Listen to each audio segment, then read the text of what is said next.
Welcome to the Slop Farm. Enjoy the video. You start by getting everything ready and acting fast.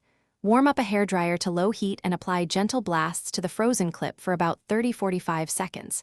This loosens paint, grime, or slight corrosion.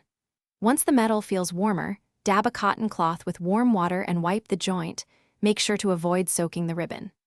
Next, use a sewing needle to free any trapped debris in the hinge. Work slowly so you do not force the clip. Once you can access the hinge, open it carefully and pick out grit or dried residue with a needle or toothpick. You want a clean path for lubricant. Then apply a single drop of silicone spray or light machine oil directly into the pivot. Avoid excess that could stain a ribbon. Wait 60 to 90 seconds so the lubricant penetrates. After that, repeatedly open and close the clip. This pumps the oil through the joint and restores smooth motion without. You finish by checking the clip's tension and alignment.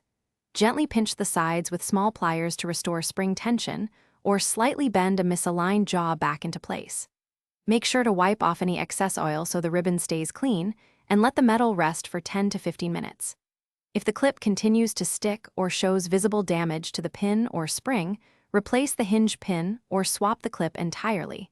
This is the single best fix when cleaning fails. Thanks for watching. Consider subscribing if we helped you today.